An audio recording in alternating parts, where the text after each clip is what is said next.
Hi, everyone. Judge Andrew Napolitano here for Judging Freedom. Today is Thursday, March 2nd, 2023. It's about 4 o'clock in the afternoon here on the East Coast of the United States. Scott Ritter joins us now. Scott, thank you very much for every time you come on the show. Thanks Has Ukraine already lost this war? I believe so. And the big factor is what the Secretary General of the of NATO, I'm sorry, has pointed out. Ukraine's going to run out of 155 millimeter artillery ammunition sometime this summer, and there's nothing NATO can do to alter that outcome. And in a war that is largely defined by each side's ability to put artillery fire down on the other, if one side runs out of ammunition, the other side doesn't. It doesn't look too well for the side that runs out of ammunition. So yeah, I think the cards are there on the table. Ukraine's lost the war.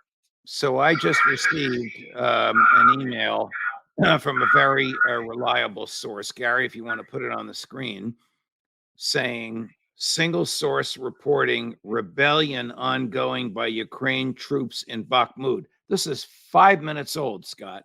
Zelensky is furious, calling for General Zaluzhny to put down the rebels. Ukraine's lines east, north, and south under tremendous pressure. What is the, assuming this is accurate, and again, my source is intellectually honest enough to say it's a single source, but assuming it's accurate, what is this telling you? Rebellion in the ranks? Well, if you've been following, the ongoing saga of Bakhmut, there is anecdotal information in terms of videos submitted by people. We can't prove they are who they say they are, but that just indicate that the rank and file Ukrainian soldiers fed up, that they're being committed into combat, that they themselves say that if you send a company in to Bakhmut, by that night, they've suffered 70, 80% casualties and have to be withdrawn the next day. This is a suicide mission. It's a one-way mission. For what purpose? There's no strategic goal other than the pride of Zelensky here.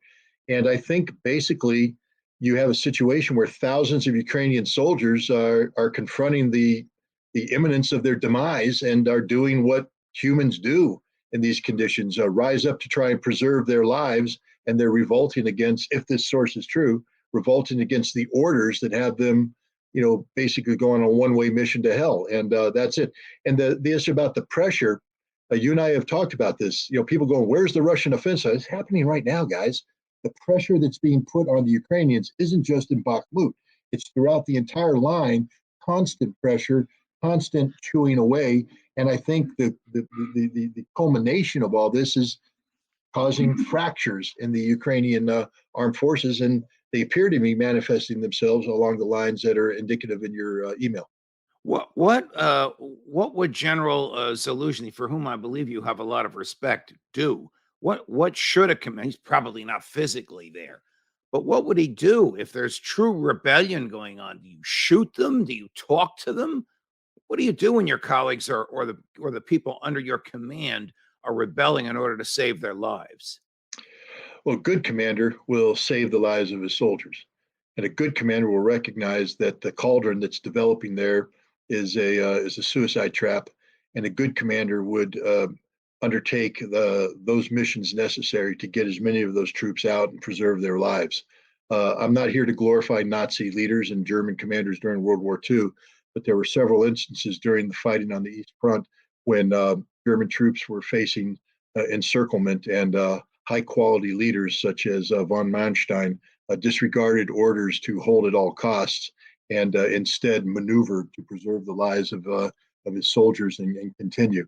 And General Zaluzhny is a soldier who is a professional. He claims to care about his troops. So a good commander would get them out of there. And if you have to launch an attack, a supporting attack to create the opportunity for withdrawal of troops, then you do that. But a bad commander would send in nationalist forces who will create a line behind the Ukrainian lines and start shooting anybody who goes in.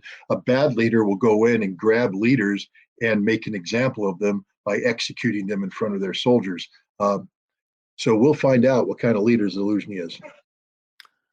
Were you as dismayed as I was to see Secretary of the Treasury, Janet Yellen, in Kiev, handing a facsimile. I can't imagine it was a real check. What they said was a check for 1.8 billion to him. Yes, but I'm also cognizant of the fact that I can virtually guarantee you that while she was handing him that check, she was sending another message. And that message is that the United States isn't a bottomless pit. And we know, I mean, there's been media reports have been saying this is the message going to Zelensky, especially after Biden spoke in Warsaw, where he was like, rah, rah, rah, we're here for you till the end, the bitter end, da, da, da, da. And then immediately the message went out, disregard the president. There is no bottomless pit here. You're going to have to find a way to negotiate an end to this conflict before we run out of things to give you, because we are running out of things to give you. And when we run out, there's nothing left to give you. And then you won't have anything, any negotiating leverage. So it's better for you to negotiate now than there. And that's an ongoing fight that's going on inside the Ukrainian government right now, which is they are gradually being confronted with the inevitability of their demise. And the question is, what kind of deal can they get out of this? That's why they're hopeful that NATO can continue to provide them stuff so they can turn that into leverage against the Russians, saying, give us as much as we can to make this more face-saving. The Russians aren't playing that game. Too many Russians have died, too much betrayal on the part of the West. But if Zelensky wants to continue fighting this, I can guarantee you the Russians are going to be willing to continue to kill Ukrainian soldiers until which time either the soldiers rise up and rebel against Zelensky, which appears that could be beginning to happen, or they surrender without preconditions, an unconditional surrender. I mean, what would happen if Zelensky allowed Russia control of the Donbass and eastern Ukraine, the parts that are in dispute, certainly the Russian-speaking parts, if the soldiers just withdrew? Putin has no wish to destroy Kiev, does he? No, the president just gave a speech on February 21st.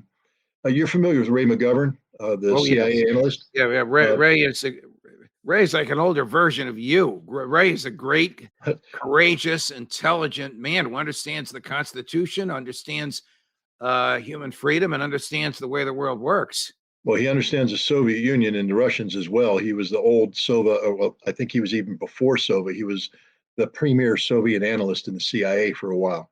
And Ray taught me, a good Marine always learns from his superiors, and Ray is a mentor and he's a good guy.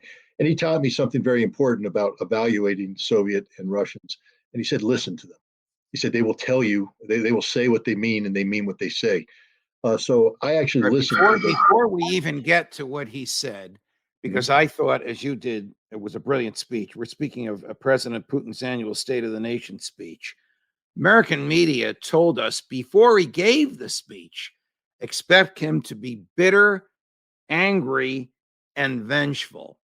And then when he gave the speech, which wasn't bitter, wasn't angry, wasn't vengeful, was very articulate and measured, they said it was underwhelming. So, of course, there's no way that they could be pleased. They were more or less dumbfounded. You wrote a great piece with your take on it. I have a lot of notes from it, but I'll let you go through it. I mean, it more or less was his report card on the first year, and it didn't go exactly the way he wanted, but he's going to continue moving forward. It was a very honest, stated his case. Yeah, it was a very honest report, the good, the bad, and the ugly. A lot of domestic stuff because it was for a domestic Russian audience. But the major takeaway here is people were expecting big arrows. He's going to come up and announce a drive on Kiev, the major offensive. And they're like, well, he didn't. So we're disappointed. I'm like, you didn't listen to what he said. He actually told you exactly what he's going to do. He's going to concentrate on the economic and social well-being of the newly acquired territories of Kherson, Zaporizhia, Donetsk, and Lugansk in totality. So his focus is on their prosperity, which means they have to be liberated from the Ukrainian occupiers who are there right now. So we know right off the bat that this war ain't stopped until all of that territory is liberated. Then he said, in order to guarantee their security, we will continue to push those forces away to the maximum range of the weapons that are being provided to Ukraine by the West. In this case, it's the HIMARS with the small bomb rocket, 150 kilometers. So he's telling you right up that Russia's not going to stop advancing till they've gone 150 kilometers inland. So anybody have any questions? There it is. The president said so. And I'll tell you what about Putin. The man don't bluff. When he says it, he does it.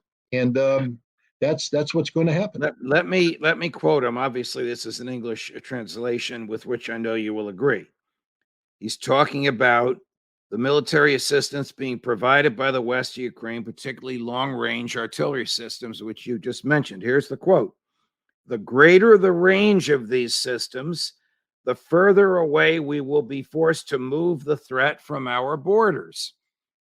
Now, suppose these systems go 3, 4, 500 kilometers. Is he talking about the Polish border, which his predecessor Medvedev said last week that's where we may have to go?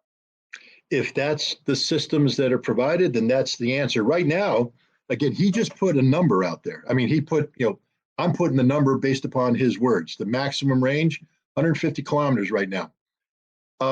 Just go old school on me. Get a map, get the scale, get one of those compasses with the pointy end and the pencil. Gee, do they still make those things?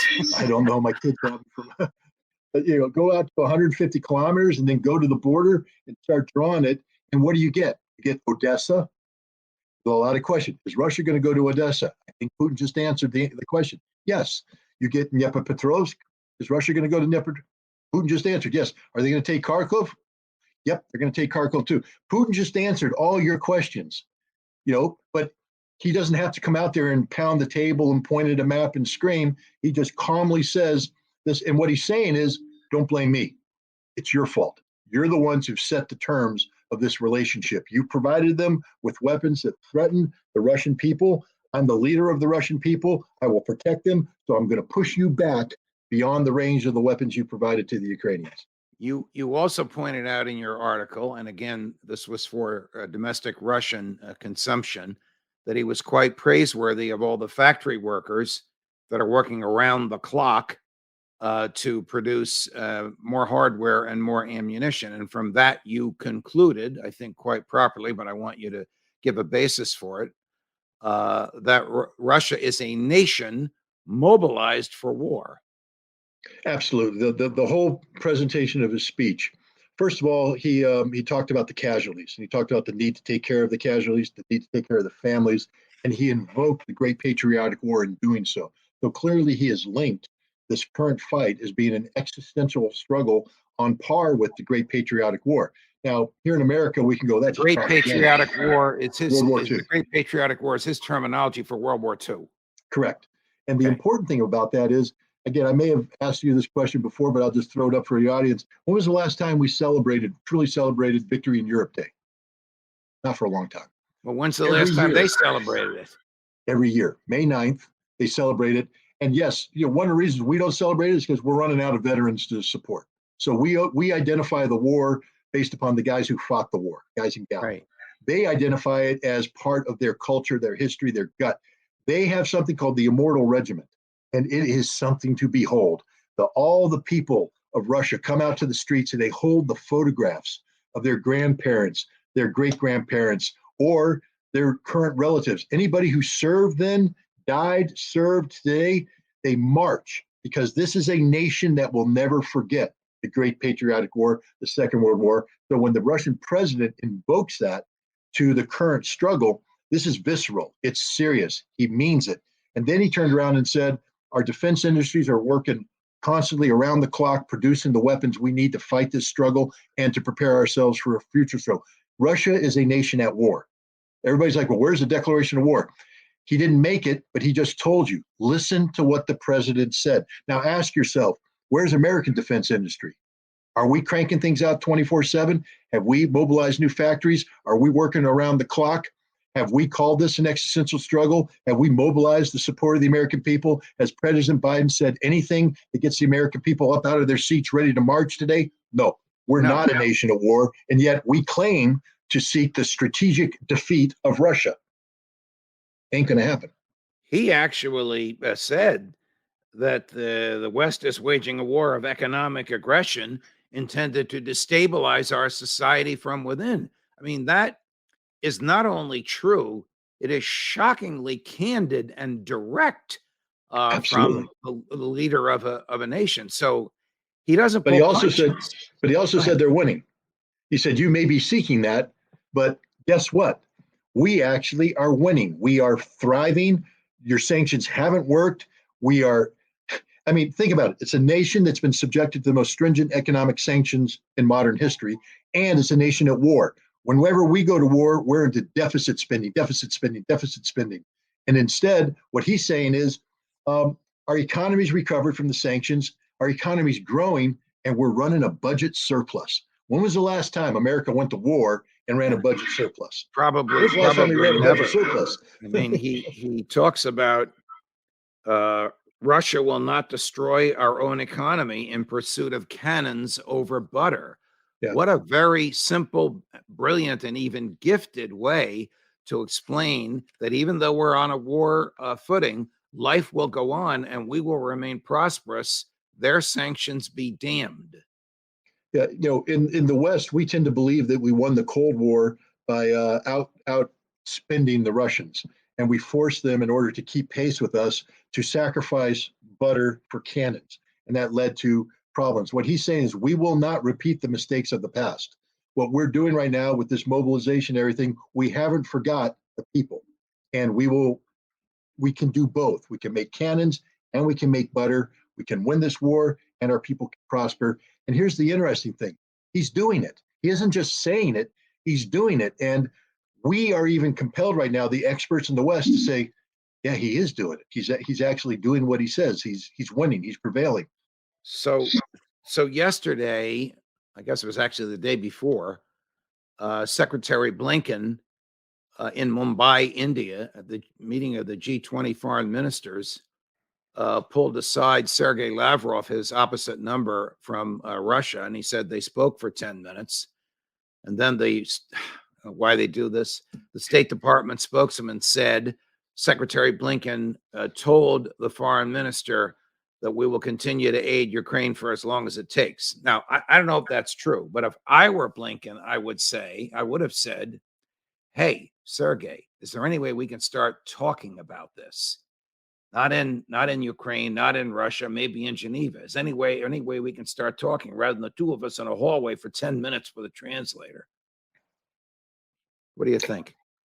Well, that's called diplomacy, and the Biden administration does not know how to carry out diplomacy, and they proved it with the release. I don't know if Blinken has the cojones to pull that stunt off. I mean, to go up against one of the world's most accomplished diplomats, a man who was doing diplomacy when Blinken was still in grade school, and and confront him in that fashion. I mean, we know that the Biden administration is capable of lying to create perception, to avoid focusing on reality. Maybe Blinken said something that replicates that, but the bottom line is there's widespread recognition in Washington, D.C. today that we are going to have to find a way to get to the negotiating table with the Russians. And you don't get to the negotiating table by pulling Lavrov aside and threatening him. First of all, Right. Blinken's the wrong guy to be issuing that threat. He has no credibility. Um, he should be saying just what you said. How can we do this? And you know what about the Russians? I've learned this about them over the years. They're the most discreet diplomats in the world, meaning that unlike us, when the Russians would say something, we run to the press and say, this is what happened. If you go to the Russians and say, hey, we need a little tete-a-tete here, how can we get to the negotiating table? Lavrov isn't going to go running out saying, well, Blinken just came to me and showed American weakness by begging to come to the negotiating table. He's not going to say a darn thing because he's going to sit there and see if you're going to follow through. So you can get to the negotiating table and maybe negotiate a good settlement. Isn't Biden shooting himself in the foot by saying Every we're going day. to do this for as long as it takes when he must know the people around him must be telling him an analysis similar to what you're giving me, that the United States simply can't go at this for as long as it takes. And of course, he won't or can't answer the question as long as it takes to do what. If you ask Lindsey Graham, it's kill Vladimir Putin. If you ask Tony Blinken in private, he'll probably say to destabilize Russia or destabilize Vladimir Putin. Whatever it is, it's not militarily achievable. No, Um, and yeah, and we know and that. Biden's got to be told that. Well, General Cavoli just told him. General Cavoli is a three-star general, commander of American forces in Europe, commander of all NATO forces in Europe. And he gave a public presentation in Sweden in January where he said that stuff that's going on in Ukraine right now is on a scope and scale of violence we didn't even imagine. We don't know how to comprehend what's going on there.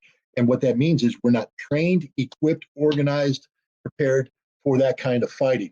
Now, if your general's saying this publicly, I can guarantee you he's writing up things saying, hold up, guys, we can't do this. We don't have the ability to do what's going on there. So why don't you pull your horses back in before you get us committed into a fight we're not ready to do?